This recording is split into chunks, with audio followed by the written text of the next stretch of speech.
They come to us on the first day in the morning barely knowing what journalism is, and they leave 5 days later with some understanding of what it is. I just think it's a really fun experience that nobody else really does. Like, you don't see many people offering high school kids the chance to learn about investigative journalism and journalism in general. And this sounded like something really different than what I've done before, because typically when you write for a high school you do lots of feature-y type stories, and this was something different. This was investigative.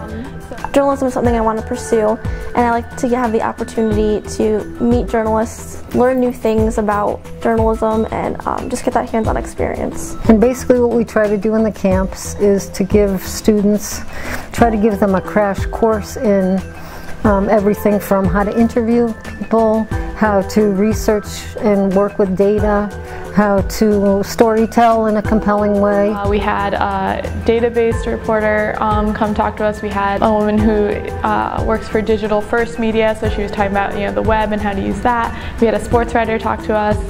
And then in the afternoon is mainly our time to work on our own stories. The instructors help us conduct interviews, come up with questions, research, that sort of thing. And we give them data sets and tell them to dig in and read through and find a story in the data, and miraculously and wonderfully they all do.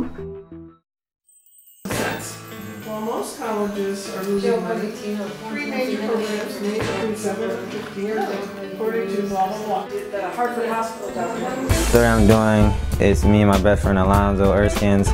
We're doing about how basketball money spent in Syracuse, Duke, UConn, and we're doing Michigan State. Last year I worked on a story about my old middle school and how the discipline rates had gone up since they had merged two middle schools together. And then this year I'm working on a story about drug and alcohol usage in teens and how it's gradually going down as the years go by. From what I've gathered so far around the state of Connecticut, it seems like the more money you spend, the higher SAT scores you receive.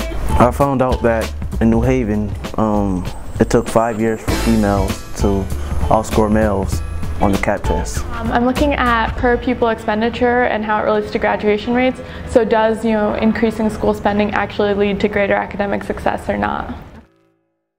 These camps wouldn't be possible without support from individual donors and foundations.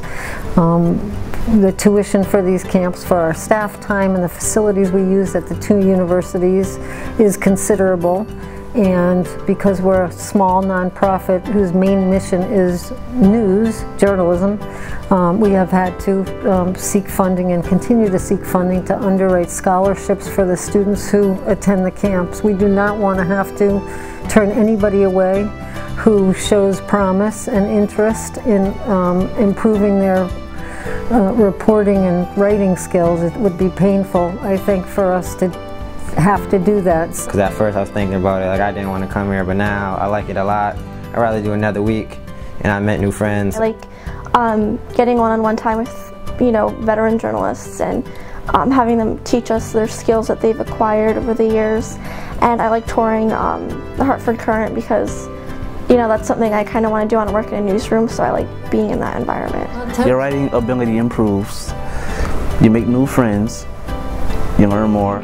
It's exciting to learn new things, and especially if you're considering journalism at all, I think they do a great job of, especially with the guest speakers, showing you a lot of different areas and the different ways you can use this in your career.